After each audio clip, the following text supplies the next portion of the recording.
আৰু যাক আমি সস্তীয়া গীতৰ মাজেদি আপ্যায়ন কৰিব খোজোঁ সেইসকলে ইমান বেছি আপ্যায়িত হয় যে তেওঁলোকৰ হাতত ধনেই ধন আৰু জাতি মাটি ভেটিৰ বাবে যিসকলে গীত গায় সেইসকলে চলিব নোৱাৰা পৰিস্থিতি আৰু তাৰ বিৰুদ্ধেই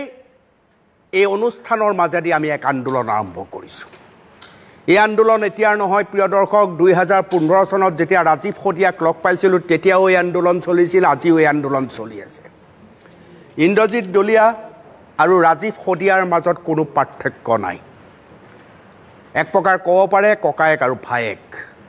পুৰণি সম্পৰ্ক তেওঁলোকৰ আছে প্ৰথমতে মই চিনাকি কৰাই দিছোঁ ইন্দ্ৰজিৎ ডলিয়াক স্বাগতম জনাইছোঁ ইন্দ্ৰজিৎ হয় আৰু যাক মোৰ সন্মুখলৈ লৈ আহিছে মোৰ ভাতৃপ্ৰতিম এগৰাকী সাংবাদিক ৰমন মৰাণ স্বাগতম জনাইছোঁ আৰু ৰমনক অনুৰোধ জনাইছোঁ আমাৰ সমগ্ৰ মই জনাম যে যিসকল বাদ্যযন্ত্ৰী আপোনালোকে দেখিবলৈ সক্ষম হৈছে আটাইখিনি তিনিচুকীয়াৰ পৰা আমাৰ অতিথি আটাইখিনি আৰু অলপ নামখিনি কৈ দিবৰ কাৰণে অনুৰোধ জনাইছোঁ তেওঁলোকে নমস্কাৰ জনাব হয় এয়া পাৰ্কচনিকত আমাৰ সহায় কৰিছে যতীন চেতিয়া সকলোৱে মামা বুলি পৰিচিত আৰু ঢোলকত ইয়াৰ সহায় কৰি আছে আমাৰ বিতুপন হাজৰিকা কাকপথাৰৰ হয় আৰু পেডত সহায় কৰিছে আমাৰ কৰ্দৈগুৰিৰ বৰদেৱ মৰাণ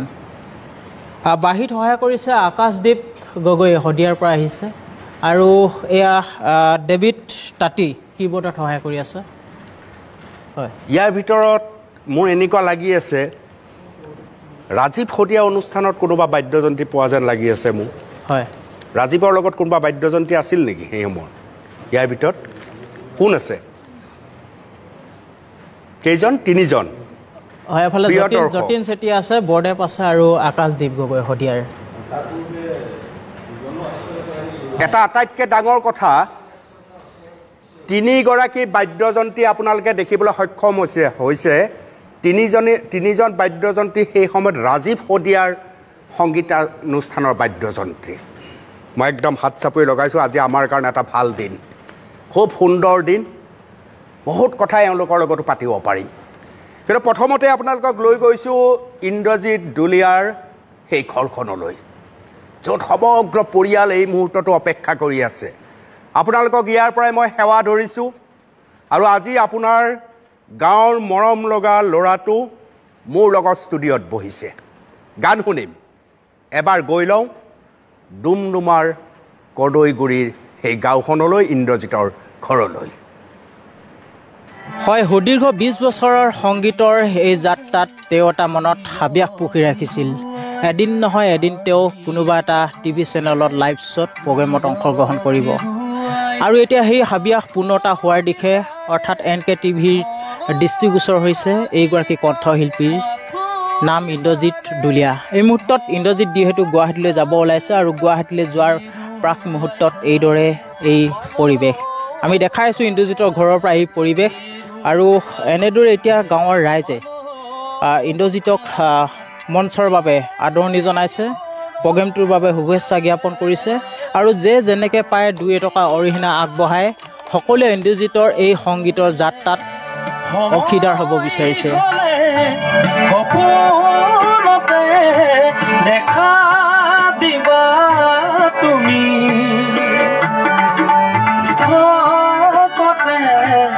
আহি কবা ভালেই লাগিছে এইটোতো এতিয়া ইমান সেই সৰুৰ পৰা ভাবি আছিলে সি যাম বুলি পিনি এতিয়াও সেই ওলাইছে ইমান ভাল লাগিছে প্ৰগ্ৰেমত যিকেইটকা টকা পায় সেইকেইটকা বাদ্যযন্ত্ৰক দিবলগীয়া হয় অভাৱী মানুহৰ সলনি কৰে সজ্জনৰো স্বভাৱ সময়ৰ কাল ধুমুহাই জুৰুলা কৰে জ্যেষ্ঠ সাংবাদিক শ্ৰদ্ধাৰ অনুপম চক্ৰৱৰ্তী দেৱৰ সান্নিধ্যলৈ আহিছে এয়া ইন্দ্ৰজিৎ ডলিয়াৰ বাবে আশাৰ ৰেঙনি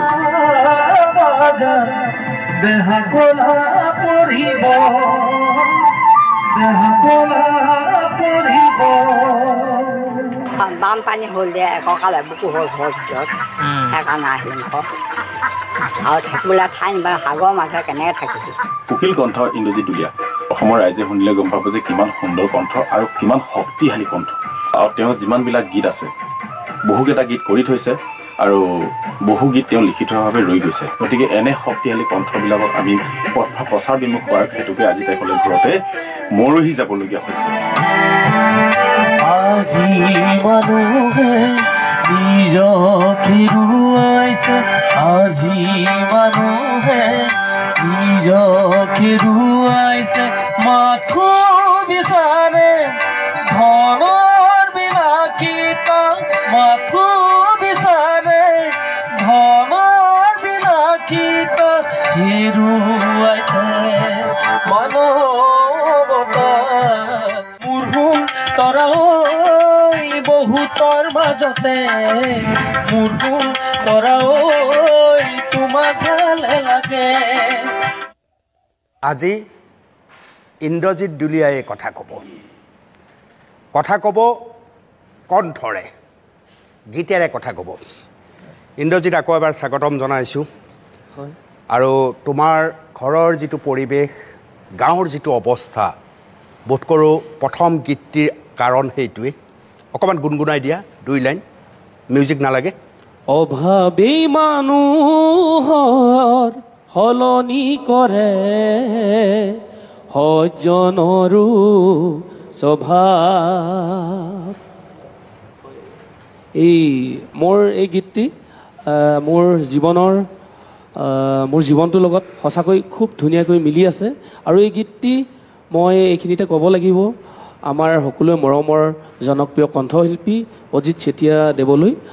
মই এই মঞ্চৰ পৰাই তেখেতলৈ খুব ধন্যবাদ জনাইছোঁ আৰু তেখেতৰ সঁচাকৈ গীতবোৰ বহুত ধুনীয়া ধুনীয়া গীত আছে আৰু মোৰ জীৱনৰ লগত খাপ খাই আছে তেখেতৰ গীতবিলাক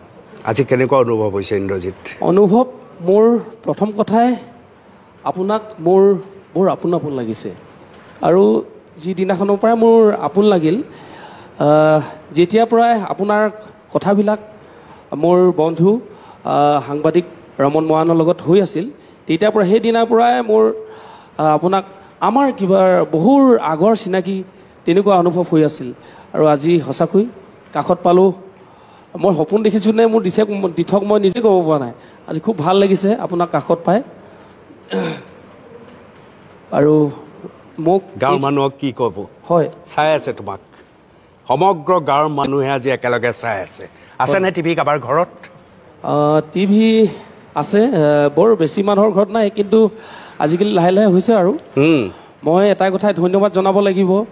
মোৰ পৰিয়ালৰ লগতে আৰু মোৰ গাঁওবাসী সমূহ ৰাইজলৈ আৰু মোৰ অঞ্চলৰ সমূহ ৰাইজলৈ মই মোৰ এই মঞ্চৰ পৰাই মই আন্তৰিক অভিনন্দন জ্ঞাপন কৰিছোঁ আৰু মোক ইমান কষ্টৰ মাজত দুখৰ মাজতে হ'লেও সকলোৱে খুব প্ৰাণ ঢালি মোক ভাল পোৱাৰ এটা হেঁপাহেৰে মোক আজি আপোনাৰ আমি কথা পাতি থাকিম হয় ৰৈ আছে মানুহ ফেচবুক লাইভ হৈ আছে ইন্দ্ৰ চাই লোৱা হয় বহুতে মতামত দি আছে বহুতে আৰু মতামত দিব হয় গান প্ৰথমতে হয় আৰম্ভ হয় দুটা গান একেলগে শুনি লওঁ প্ৰিয় দৰ্শক এইবাৰ গাইছোঁ মই নিজেই মোৰ নিজৰ স্বৰচিত এটি গীত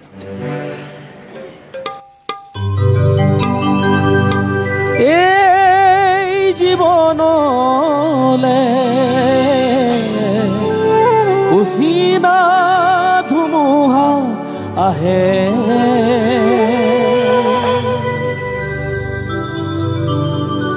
এই জীৱনলে উচিনা ধুমুহা আহে আশা আমাৰ আশা হৈ পৰে হৃদয় আমাৰ ভাগি পৰে হৃদয় আমাৰ ভাগি পৰে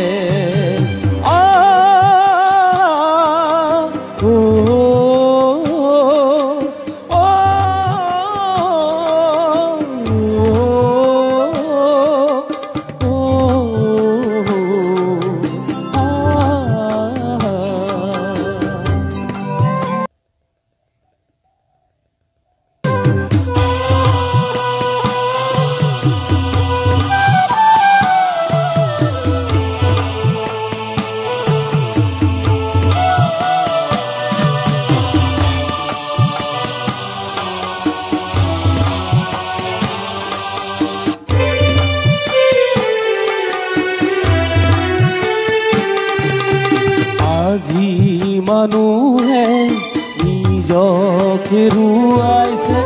আজি মানুহে নিজক হেৰুৱাইছে মাথো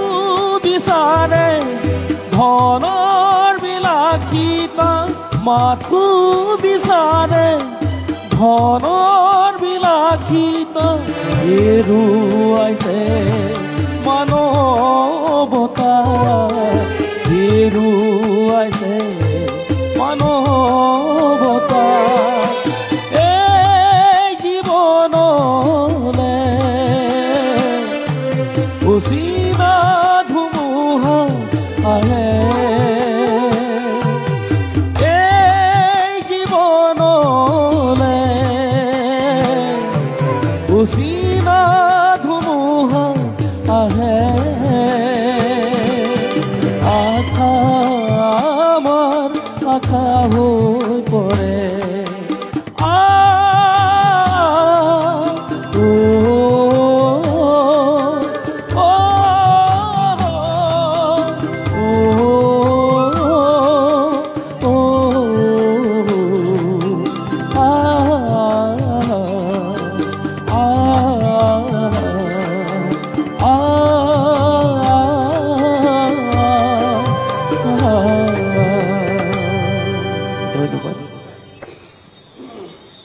বিক্ৰমে কৈছে নিবেদিতা গানটো লাগে জেউতি মৰাণেও কৈছে নিবেদিতা গানটো লাগে এইটো গান অলপ বেলেগ ধৰণৰ যেন লাগিছে হয় সেইটো খুব ভাল লগা আৰু বহুতে কৈছে ৰাইজৰ কথা ৰাখি দিওঁ নেকি ঠিক আছে গাবলৈ একদম শুনি লওঁ এটা হয় আৰু এই গানটো প্ৰস্তুত হৈ থাকোঁতে মই ৰমনক সুধিছোঁ সেই অঞ্চলটো কেনেকুৱা তোমাৰ দৃষ্টিত তুমি অনুসন্ধান কৰি কি দেখিছা মই আচলতে সেই অঞ্চলটোৰ এগৰাকী যুৱক আৰু মোৰ চকুৰ আগতে বহুকেইখন গাঁও ইতিমধ্যে নদীৰ বুকুত বিলীন হৈ গৈছে তাৰ ভিতৰতে 1 নং আৰু 2 নং বাদল পথাৰ যিখন গাঁৱৰ ৰেভিনিউ গাঁও আছিল সেইখনৰ পৰৱৰ্তী পৰ্যায়ত 92 চনত এই গাঁওখনৰ নাম বিষ্ণুপুৰ নামেৰে পৰিচিত হ'ল আৰু সেই বিষ্ণুপুৰে এজন হ'ল সন্তান ইন্দ্ৰজিৎ দুলীয়া আৰু এতিয়া মানুহবিলাক এনেকুৱা হৈ আছে কি অঘৰীৰ দৰে জীৱন যাপন নিচিনা হৈ আছে 92 চনৰ পৰা তেওঁলোকে মাটিবিলাক ম্যাদী নহয় কাৰণ দুডুবা মাটিতে তেওঁলোকে গোটেই ঘৰখিনি তেনেকৈ বাস কৰি আছে ঠিক তেনেকুৱাকৈ আমাৰ কৌৰগড় অঞ্চলটোৰ এতিয়াও বহুকেইখন গাঁও এতিয়া উচ্ছন হৈ গৈ আছে আপোন মানুহবোৰ হেৰুৱাৰ যন্ত্ৰণাত মই নিজে আমাৰ গাঁওখন খহি আছে কেৰাণী তো আপোন মানুহবোৰ হেৰুৱাৰ বেদনাবোৰ বুকুত লাগি আছে প্ৰতিদিনে আমাৰ মাজৰ পৰা হেৰাই যায় এখন এখন ঘৰ এখন এখন বাৰী তথাপি ইন্দ্ৰজিৎহঁত স্বাভিমানী হয় প্ৰিয় দৰ্শক মই নিৰ্মোহভাৱে বিশ্লেষণ কৰি আপোনালোকক কওঁ মই এনে বহু যুৱকৰ লগত সম্পৰ্ক ৰাখোঁ ইন্দ্ৰজিৎহঁতে মাটি আৰু মানুহৰ গীত গায় আৰু এনে গীত গোৱা যিসকল যুৱক যুৱতী আছে তেওঁলোকে স্বাভিমানী